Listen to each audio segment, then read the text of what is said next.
Selamat pagi semuanya. Saya rada awkward nih kalau pakai mic kayak gini. Tangannya taruh di mana ya? Masa di sini, nggak istirahat di tempat dong. Masih bulan April ya, minggu terakhir di bulan April. Kita masih merayakan Paskah. So what gitu kalau Tuhan sudah bangkit? Memang kalau Yesus sudah bangkit, apa faedahnya? Apa dampaknya buat hidup kita? Kalau buat saya pribadi, saya percaya kebangkitan Yesus ini, kisah Paskah ini adalah kisah terbaik lah di dunia. Kisah paling berdampak buat saya pribadi dan saya yakin berdampak juga buat kehidupan manusia di bumi ini. Mungkin kadang kita ngerasa ya, saya juga kadang ngerasa, kenapa sih Tuhan harus bangkit? Bukannya mati di kayu salib aja udah cukup gitu membayar dosa kita, ya udah mati. Korban di perjanjian lama aja mereka dibakar gitu, mati, terus nggak bangkit. Cukup kan untuk menghapus dosa-dosa, at least meng-atonement lah dosa-dosa di perjanjian lama gitu. Kenapa Yesus harus bangkit? Kenapa Yesus harus bangkit? Dan yang saya dapatkan, ini penting banget, Yesus harus bangkit saudara. Yesus harus bangkit. Karena pengharapan kita ada dalam kebangkitan Yesus. Tanpa kebangkitan Yesus, Paulus bilang kita ini orang-orang yang paling malang, orang-orang yang nggak ada harapan, nggak ada jawaban akan hidup, dan kita di sini semua sia-sia. Kebangkitan Yesus harus terjadi. Dan saya mau membawa pesan untuk saudara hari ini. Saya yakin ini dari Tuhan. Saya cuma messenger. Ini pesan Tuhan buat saudara yang merasa hidupnya biasa saja walaupun Tuhan sudah bangkit. Saudara merasa tidak berkemenangan padahal Yesus sudah menang. Saudara merasa putus asa, merasa bingung, lelah, capek, takut, bingung, hilang arah. Ini pesan ini buat saudara hari ini. Saya beri judul hari ini, pesannya adalah tidak tahu lagi harus gimana. Ya. Buat teman-teman yang nggak tahu lagi harus seperti apa, Tuhan mau berbicara pada hari ini. Saudara siap mendengar firman Tuhan? Mari kita baca firman Tuhan ya, kisah penyaliban Yesus dan kebangkitannya. Tapi sebelumnya kita mundur dulu pada saat Yesus memberitahu kepada murid-muridnya mengenai kematiannya. Jadi jauh sebelum Yesus mati di kayu salib, Yesus sudah memberitahu kepada murid-muridnya, hey, saya akan mati loh. Saya akan disiksa, saya akan ditangkap. Tapi pada hari ketiga saya akan bangkit. Cuman murid-muridnya tuh nggak mengerti dan murid-muridnya nggak memegang itu gitu. Malah buktinya waktu Yesus beneran ditangkap, murid-muridnya lari semua. Kita buka di Matius 16 ayat 21.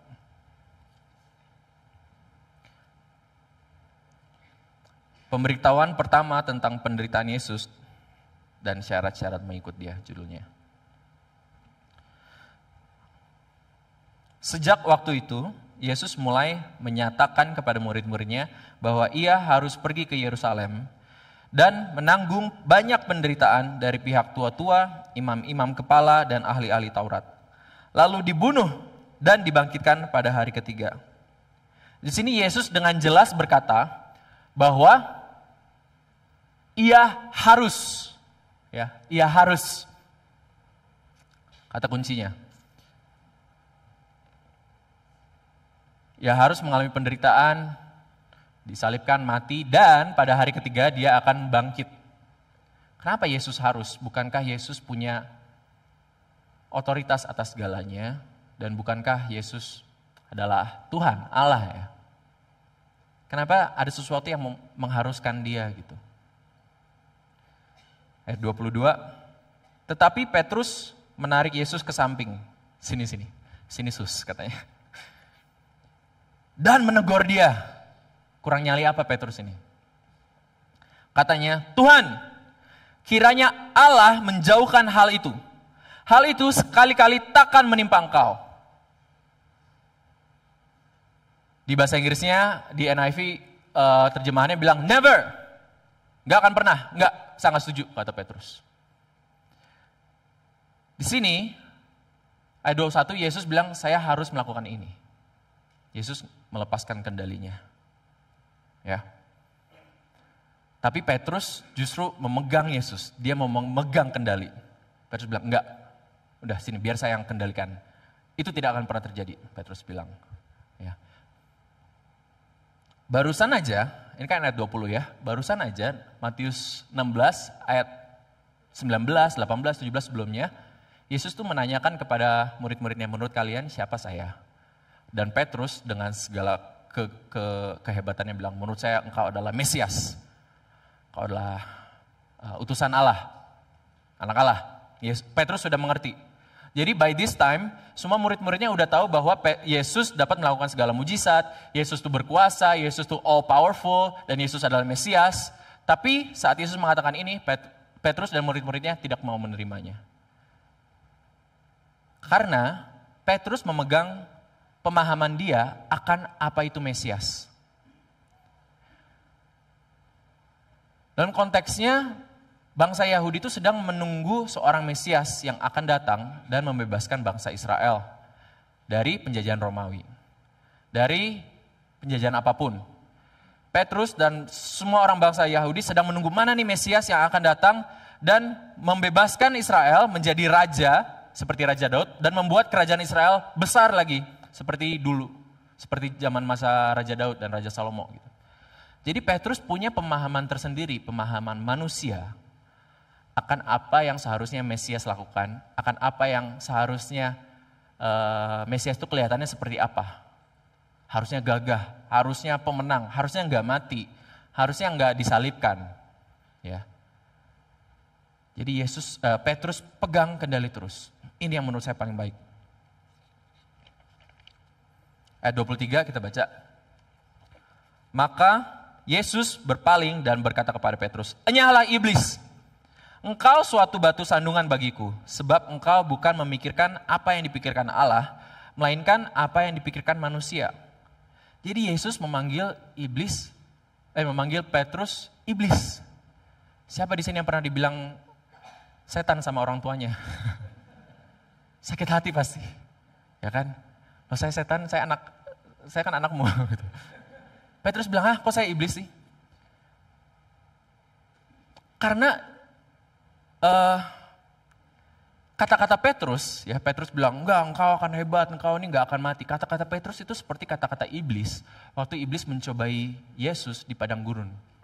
Iblis bilang, tunduklah kepadaku dan aku akan berikan semua ini kepadamu. Semua ini lihat nih, dari ujung sampai sana semua ini punya engkau. Yesus, engkau dapat mencapai kebesaran, kekekalan tanpa harus mati. Kata iblis seperti itu. Dan yang Petrus bilang juga seperti itu kan. Makanya Yesus langsung bilang, retro Satana, get thee behind me Satan. Nyala iblis, engkau ini iblis. Ya pelajaran di sini, iblis tuh selalu mencoba untuk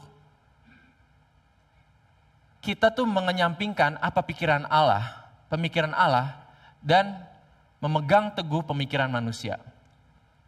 Seperti Petrus di sini. Ya.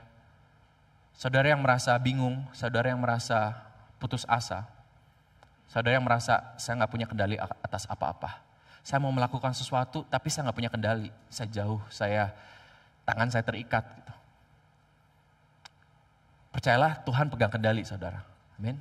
Dan seperti Petrus, mari kita lepaskan prinsip yang kita bisa dapat. Mari kita lepaskan semua pemahaman-pemahaman manusia yang selama ini kita pegang, saudara. Mungkin kita bilang, udah dari dulu seperti ini, dari kecil saya diajarin seperti ini, udah dari dulu saya lakukannya seperti ini. Gitu. Tapi Yesus sedang menantang saudara, mari kita punya pembaharuan budi ya, Roma 12. Perspektif Tuhan yang kita pegang. Pikirkan apa yang dipikirkan Allah, jangan pikirkan apa yang dipikirkan manusia. Amin saudara, coba kita pikirkan masing-masing. Apa yang selama ini saya pegang, seharusnya seperti ini. Tuhan sedang menantang untuk lepaskan. Pikiran Allah jauh di atas pikiran manusia. Amin. Ayat 24. Lalu Yesus berkata kepada murid-muridnya, setiap orang yang mau mengikut aku, ia harus menyangkal dirinya, memikul salibnya, dan mengikut aku. Kita mengerti sekarang ya, karena Yesus sudah memikul salibnya dan dia sudah mati di kayu salib. Kita mengerti sekarang bahwa kita pun harus melakukan hal yang sama seperti Yesus. Ya. Semakin kita kehilangan hidup. Menyangkal diri dan memikul salib di sini artinya apa sih? Dulu saya nggak mengerti apa sih harus menyangkal diri dan memikul salib. Artinya kita sangkal pemikiran kita yang lama. sangkal pemahaman manusia kita. Kita sangkal, kita tolak, kita lawan keinginan daging kita. Keinginan hati kita. Ya. Apa yang kita pikir benar. Kita menyalipkan hawa nafsu kita. Saya mau melakukan ini, tapi enggak. Saya mau sangkal, saya mau salibkan. Saya mau bawa ke kayu salib, dan saya paku itu di kayu salib, biarkan itu mati. Kita sangkal, kita lawan, mengejar kebahagiaan versi kita. Saya enggak bahagia nih, saya depresi, saya anxiety. Saya harus mencapai ini supaya saya bahagia. Saya harus mendapatkan ini supaya saya bahagia. Coba salibkan itu, saudara. Apa benar itu yang kita harus lakukan untuk dapat bahagia? Atau itu hanya pemikiran manusia saja? Kalau kita mau mengikuti Yesus, kita sangkalkan itu. Dan kita pikul salib kita. Ya kan? Dan ayat selanjutnya, ayat 25. Karena barang siapa mau menyelamatkan nyawanya, ia akan kehilangan nyawanya. Tetapi barang siapa kehilangan nyawanya karena aku, ia akan memperolehnya. Semakin kita mengejar hidup ini, semakin kita kehilangan hidup ini. Semakin kita mengejar, ini Yesus yang bilang ya. Saya bukan ngajarin saudara, sorry. Saya bukannya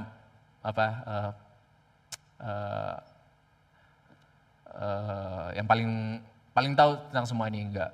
Ini saya cuma messenger bawa dari Tuhan, bahwa Tuhan mengingatkan kalau kita mengejar semua yang dapat ditawarkan oleh kehidupan ini di dunia ini, ya, ketenarannya, keuangan, mungkin gak harus kaya banget, saya cuma mau financially stable, gitu misalnya, contoh. Popularitas, nama baik kata orang. Semakin kita mau mengejar itu, semakin kita akan merasa hampa akan kehidupan kita dan semakin kita kehilangan hidup kita. Tetapi semakin kita menyangkal diri kita dan menyalibkannya di kayu salib, semakin kita mendapatkan hidup kita.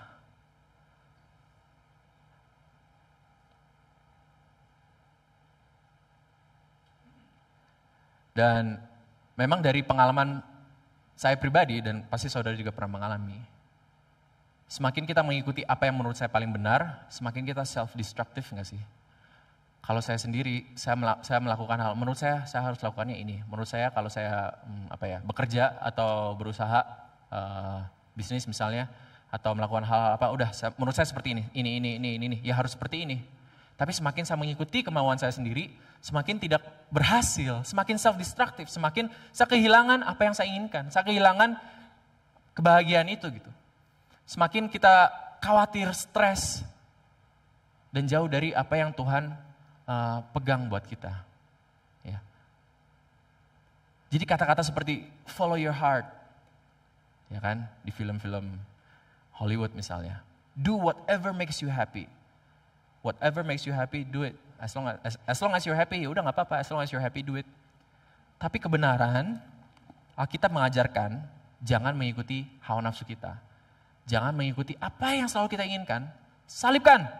Apa yang kita pegang seperti Petrus tadi, salibkan saudara. Dan berikan kepada Tuhan.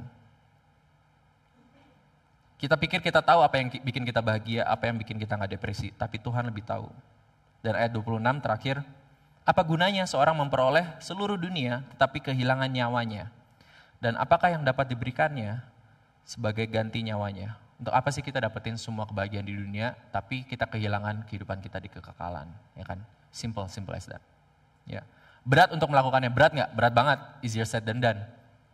Susah, tapi kita punya Tuhan yang nggak hanya mengajarkan ini yang harus lakukan, tapi Tuhan yang melakukannya sendiri, saudara. Itu yang Tuhan lakukan di kayu salib. Ya. Dia bilang, Tuhan berat banget untuk melakukannya Tuhan. Terus Tuhan yang dengan semua bilur-bilurnya, yang mahkota durinya, dan disalibkan bilang, oh berat ya? Iya saya tahu kok. Karena Tuhan pun mengalaminya saudara. Ya. Sekarang kita baru kita pindah ke Taman Getsemani ya. Getsemani dan hari Jumat. Ada Good Friday sama ada Easter Sunday.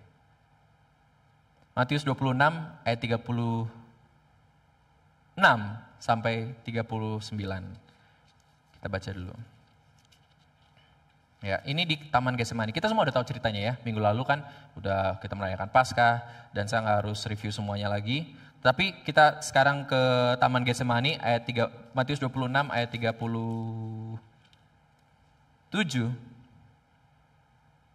Mulai dari ayat 36 deh. Maka sampailah Yesus bersama murid-muridnya ke suatu tempat yang bernama Getsemani. Sorry, saya belum siapin ayat ini, sorry. Lalu ia berkata kepada murid-muridnya, duduklah di sini, sementara aku pergi ke sana untuk berdoa.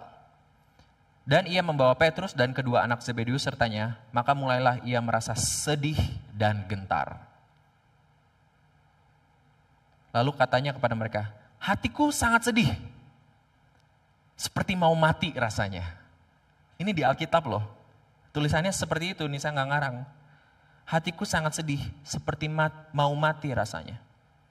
Tinggallah di sini dan berjaga-jagalah dengan aku. Jadi saudara, kalau saudara pernah merasakan seperti ini, sangat sedih, gentar, mau mati rasanya. Ini yang Yesus alami juga 2000 tahun yang lalu. Di poin ini, di saat ini, Yesus sudah sedang melakukan apa yang diajarkan kepada murid-muridnya. Hai murid-murid, kalau mau mengikut aku, kalau mau memperoleh hidup, kalian harus melepaskan hidup saudara. Oke, walk the talk, Yesus melakukannya di Taman Getsemani. Dia bersujud dan bahkan ayatnya tulis dia sampai tersungkur, face down ya. Dia sampai rebahan, Tuhan, kalau bisa semua ini jangan terjadi Tuhan. Kalau bisa saya nggak harus minum dari cawan ini. Tapi bukan kehendakku, melainkan kehendak-Mu. Dari momen ini Yesus sudah menyangkal dirinya saudara. Dan dia sudah melepaskan kendali. Challenge dari Tuhan juga, mau nggak kita melepaskan kendali saudara. Dari apa yang kita rasa benar. Ya. Yesus sudah kehilangan kendali atas murid-muridnya di sini. Yudas mengkhianati Yesus. Bisa nggak Yesus bawa semua malaikat dan membuat semua tentara Roma itu mati, kalah? Bisa banget, tapi Yesus melepaskan kendalinya saudara. Murid-muridnya bahkan masih nggak mengerti apa maksud Yesus harus mati di kayu salib. Buktinya mereka tertidur. Itu mereka nganggap remeh, karena mereka nganggap remeh. Hah, ngomong apa sih Yesus? Oh, berdoa biasa, yaudahlah saya jagain tapi saya tertidur. Kalau mereka tahu bahwa Yesus akan ditangkap dan akan mati dan akan disalibkan dan akan teraniaya, pasti mereka nggak akan tertidur saudara. Pasti mereka akan berjaga-jaga banget. Tapi Yesus nggak mau mengendalikan muridnya kan.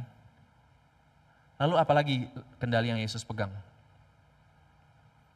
Bahkan Petrus menyangkal Yesus 3 kali di sini. Petrus yang tadinya mengakui Yesus adalah Mesias. Petrus yang tadinya bilang, gak akan pernah, saya tidak akan membiarkan itu terjadi. Petrus menyangkal Yesus 3 kali dan kabur. Dan bukan hanya Petrus yang menyangkal sebenarnya. Karena murid-muridnya juga, bukan hanya Petrus yang mengkhianati. Murid-muridnya juga semua lari, mereka semua mengkhianati Yesus. Yesus gak ada siapa-siapa di situ. Pada saat Yesus melepas kendali, sebaliknya Petrus dan murid-muridnya masih memegang kendali dan mereka Petrus apalagi ya, masih mau melawan pakai pedangnya ya kan. Ilangin telinga salah satu tentara. Mereka masih mau pegang kendali dan akhirnya Yesus ditangkap dan murid-muridnya yang tadinya mau memegang kendali, kendalinya itu lepas dari atas mereka. Udah mereka gak bisa apa-apa. Itu hari Jumat. Yesus ditangkap, bahkan persidangan Yesus pun tidak adil saudara.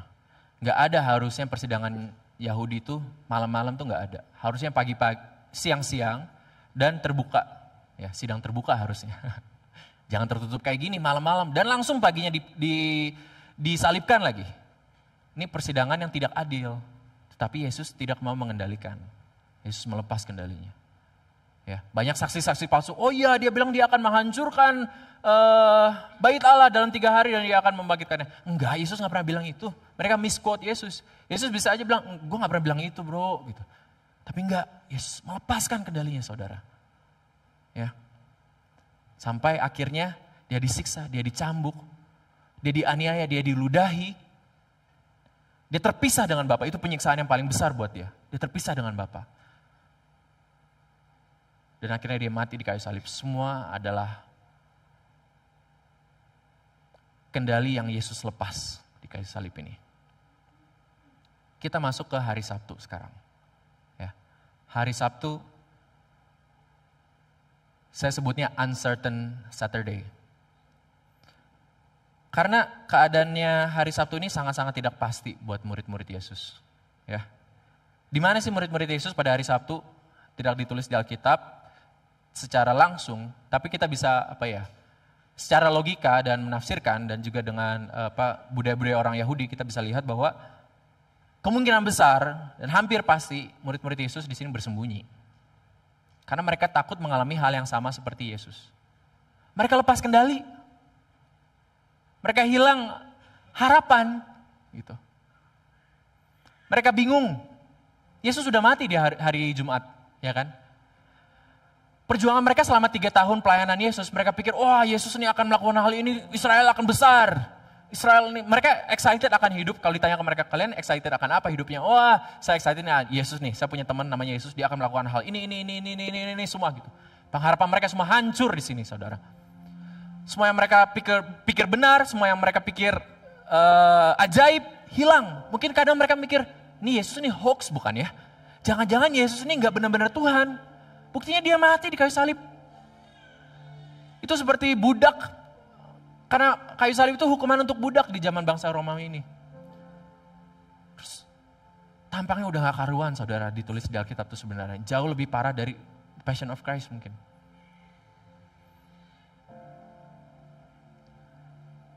Mereka takut ditangkap dan mengalami nasib yang sama. Mereka, Yohanes 20 ayat 19 ya. Mereka tuh kunci pintu erat-erat. Jangan sampai saya mengalami hal yang sama. Saya udah gak ada kendali apa-apa. Hancur. Sesak nafas mungkin ya. Mungkin kalau kita tafsirkan sekarang mungkin mereka punya panic attack, anxiety. Dan mereka juga grieving ya, kehilangan. Gitu. Saudara yang merasa kehilangan seorang yang saudara kasihi. Ini yang dirasakan oleh murid-murid juga. Gak ada harapan, kehilangan arah. Terus mereka dipaksa untuk beristirahat lagi. Karena ini hari Sabat, hari Sabtu itu hari Sabat. Hukumnya mereka gak boleh ngapa-ngapain. Jadi mereka resting, tapi restless. Saudara pernah mengalami itu? Ya, dipaksa istirahat, tapi otaknya kemana-mana gitu, mikir kemana-mana, nggak bisa tidur. Ya, nggak tahu lagi harus seperti apa, nggak tahu lagi harus gimana. Tapi kita tahu sekarang ya kan, ini udah 2000 tahun kemudian, kita tahu bahwa walaupun tampaknya Tuhan diam pada hari Sabtu ini, uncertain, nggak pasti. Bukan berarti Tuhan tidak bekerja. Amin. Bukan berarti Tuhan tidak sedang melakukan sesuatu. Bukan berarti tidak ada sesuatu yang baik di depannya. Dan saya harap ini mengencourage kita semua yang sedang mengalami Sabtu-Sabtu yang tidak pasti ini dalam kehidupan kita. Kita berdiri di antara masalah dan doa yang terjawab. Tidak pasti. Apakah akan sembuh penyakit mama saya ini? Apakah akan baik-baik saja pernikahan saya? Apakah ada masa depan buat perkuliahan saya? Apakah ada pekerjaan yang cocok buat saya? Apakah ada masa depan buat anak-anak saya mungkin? Hanya karena Tuhan tampaknya diam bukan berarti dia tidak bekerja. Puji Tuhan, kita sudah merayakannya minggu lalu. Datanglah hari Minggu. Amin. Mereka mendapati bahwa batu kubur sudah terguling. Ternyata kuburnya kosong. Gak ada lagi Yesus. Tapi Yesus sudah bangkit. Amin. Maria Magdalena dan perempuan-perempuan lainnya pas lihat, wah kok kosong. Lalu ada malaikat yang bilang, kalian cari siapa? Yesus. Dia gak ada di sini. Yesus gak ada di kubur. Dia telah bangkit. Makanya kebangkitan itu sangat penting. Bukti bahwa yang hancur sehancur-hancurnya, yang sudah disegel, ditutup oleh batu yang berat, masih Tuhan bisa bangkitkan dan Tuhan putar balikan. Dan mengubahnya menjadi kemuliaan. Amin. Dan dia dapat lakukan hal yang sama atas kehidupan saudara. Itulah dampak kebangkitan Yesus. Ya, Kebangkitan Yesus menyucikan dosa kita, mengampuni kita. Terlebih dari itu saudara, kebangkitannya artinya kebangkitan dalam hidup saudara. Sekaligus menjadi harapan buat Sabtu-Sabtu kelam kita, Sabtu-Sabtu kita yang tidak pasti. Keadaan kita yang mungkin hopeless. Sebab dia hidup, murid-murid Yesus mempunyai harapan. Ternyata semuanya gak sia-sia. Ternyata Yesus adalah Tuhan. Sebab dia hidup, sebab dia hidup artinya dosa dan maut tidak berkuasa atas Yesus.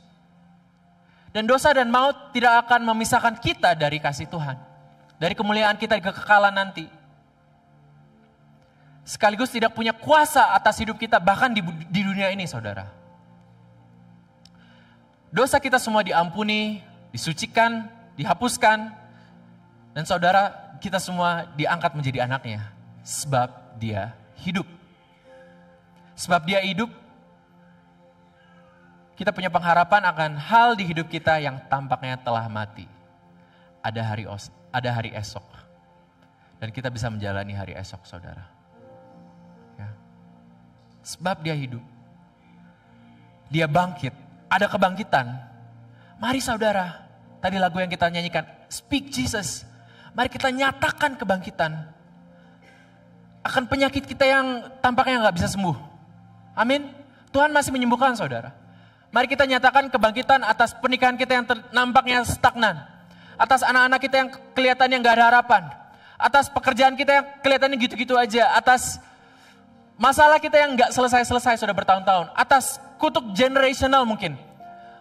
Kutuk yang kita percaya udah dari mama kita, kakek kita tuh seperti ini. Enggak. Sebab dia hidup, nyatakan kebangkitan atas itu saudara. Sebab dia hidup, ada kebangkitan buat hal-hal yang kita perjuangkan saudara. Sebab dia hidup, ada kebangkitan buat kegagalan saudara yang saudara lakukan yang tampaknya sangat buruk.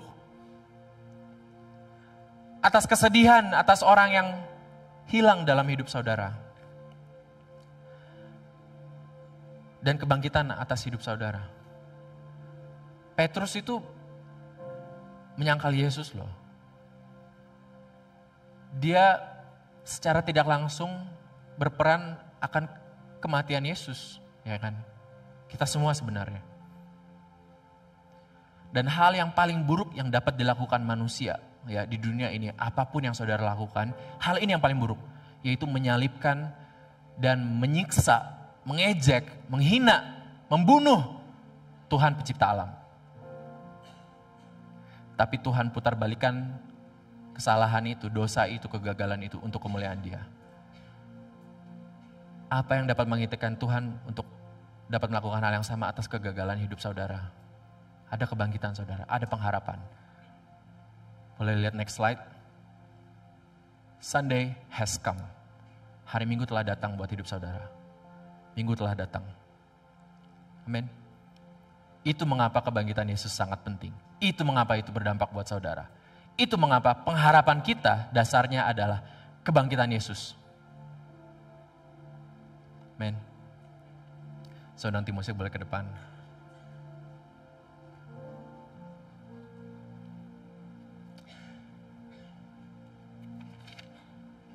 Mari kita merenungkan kebaikan Tuhan dan kematiannya di kayu salib dan percaya akan atas kebangkitannya itu ada dalam hidup kita saudara.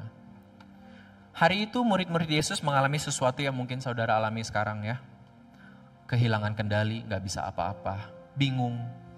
Semua yang saudara pegang itu sirna, hilang.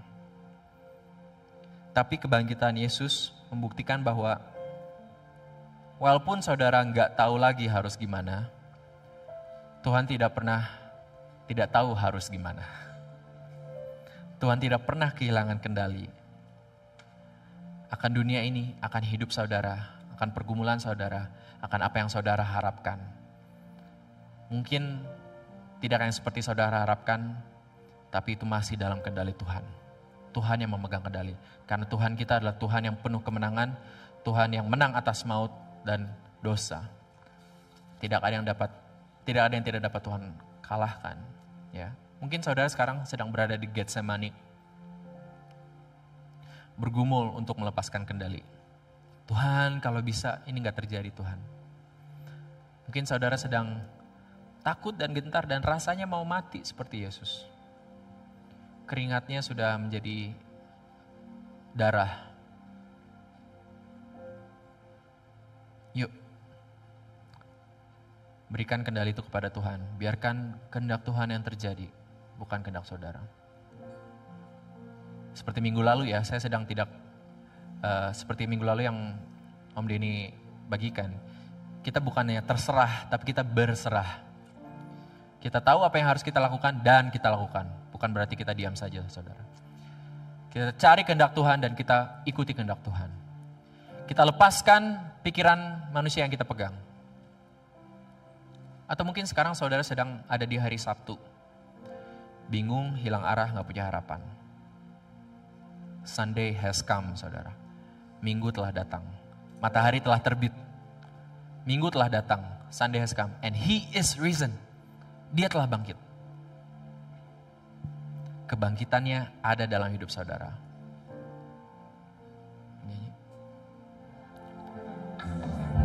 Saudara, saya merasa Tuhan lebih mau personal lagi kepada saudara. Kalau itu benar-benar yang sedang saudara alami, kalau itu yang sedang saudara gumulkan sekarang, Tuhan mau membebaskan saudara dari kekhawatiran ini, saudara. Tuhan mau membebaskan saudara dari pergumulan ini, dari hopelessness ini, dari ketidakpastian ini. Saudara, mau gak saudara lepaskan kendali dan biarkan Tuhan yang melakukannya buat saudara? Dengan semua mata tertutup di tempat ini, kalau itu saudara, seperti anak yang minta digendong oleh bapaknya Tuhan. Saya mengangkat saudara untuk angkat tangan. Angkat tangan saudara ke surga.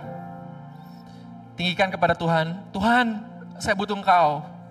Tuhan, saya mau melepaskan kendali Tuhan. Tuhan, saya mau nyatakan kebangkitan akan hidupku, saudara.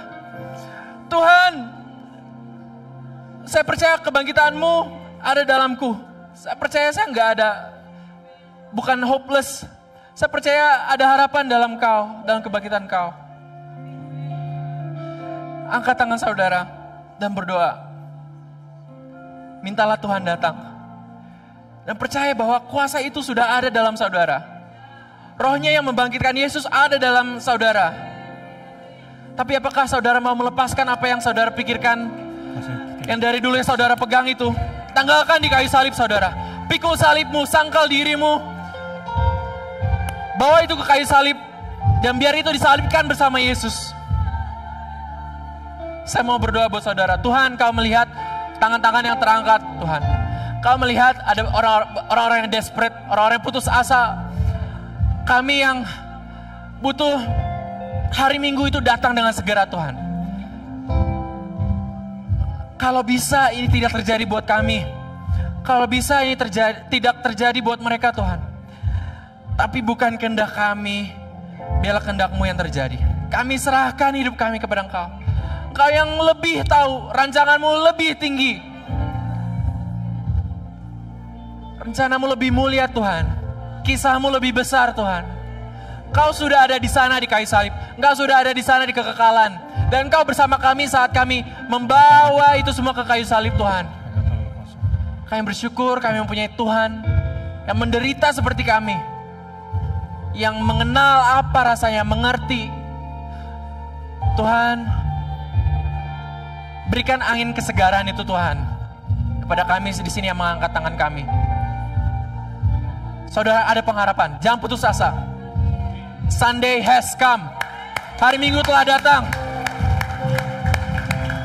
Yesus telah menang.